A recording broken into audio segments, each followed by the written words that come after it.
Okay, we're talking about Israel, Palestine. Specifically, we're going to get into the documentary Peace, Propaganda, and the Promised Land. I had a really good thing going this morning with this. I was in it. I was totally immersed, understood it very well, tracking everything super clearly. Coming back to this to be able to capture everything, hopefully I can still have that level of recall and enthusiasm.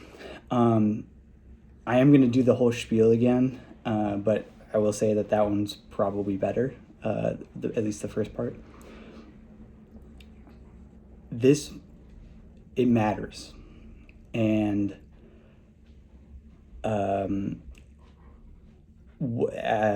this time in my life that I've been sort of struggling with direction, this feels like it's pulling me toward this, and it's necessary. This is World War II level of, standing up for justice, doing the right thing, having the courage to do something, to act, all of those things. We'll get into all of it, but let's just do it.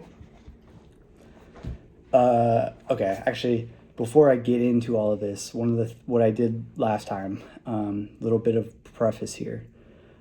If there's one video, documentary, one thing to watch to be able to really grasp the details of this and understand it, watch Peace, Propaganda, and the Promised Land. You'll see why. So, for the way that this kind of gets introduced,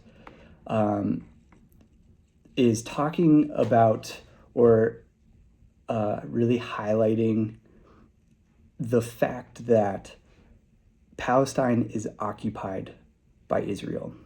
And I should note up front that this documentary came out maybe just after 2005, because they make mention of the significant events during 2005. I think it's probably 2008, like Obama era. Obviously, that would be an easy thing to find out. But just noting that, because some of these statistics, I'm probably going to acknowledge that maybe, in certain instances, I should confirm that fact still holds. But just noting this up front, that some of these things, there have been developments since then. And obviously, what's not accounted for in this documentary is the October 7th, 2023 beginning of this new phase of the conflict. So just getting out ahead of that. But again, reiterating the fact, the straight up fact, undeniable, undisputable fact, that Palestine is occupied by Israel's military. It's a military occupation, and there are very clear settlements, Israeli settlements in Palestinian territory. So let's get into this. In 2002 and 2003, the city of Jenin, or Henin, was under curfew, mandatory curfew enforced by the Israeli military on the Palestinian people 122 out of 300 days. Hebron, 167 out of 300 days. Bethlehem, 107. And then one other town, I didn't catch the name, 177 out of 300 days. Curfew enforcements literally dictating when people can leave their house, how, like a very explicit infringement of freedom. Also during that time, 2001, 2002, West Bank was 66% closed during that entire time. And notably, there are checkpoints throughout Palestine where just basically everywhere. And we'll get into some of these details later, but the Israeli settlements are this strategic web connecting everything and serving as a way to really isolate and force out Palestinians.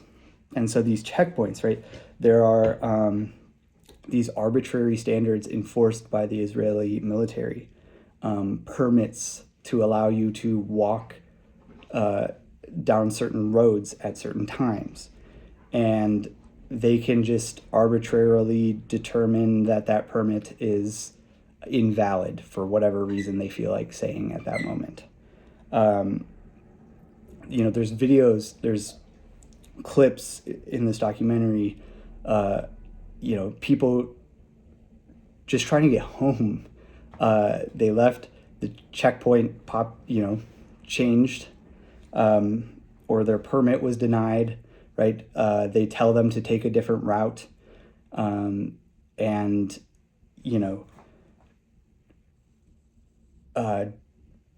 Travel that would normally take 10 minutes, 15 minutes is now taking 4 hours. And that's a common experience, everyday experience. The organization Amnesty International has regularly documented serious human rights violations. We're talking about unlawful killings, torture, Israeli military using Palestinians as human shields, denial of humanitarian aid, verifiable, established war crimes happening on a daily basis. And this is where it gets interesting. And if somebody else is hearing this or seeing this, right, and it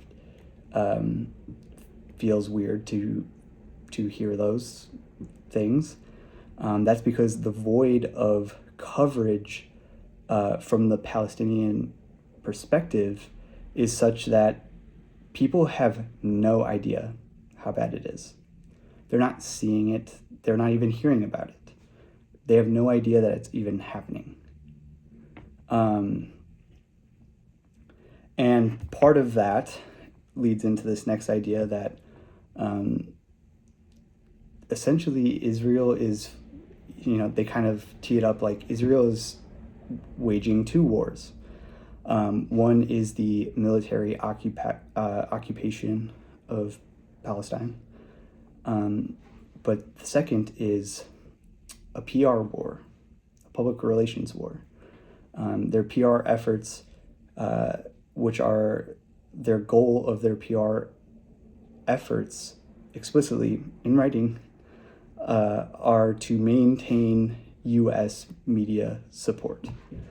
Israel knows that they cannot continue to do what they're doing without U.S. support. And so after their heavily criticized 1982 invasion of Lebanon, that was the roots, the basis of this idea of the Israeli PR war.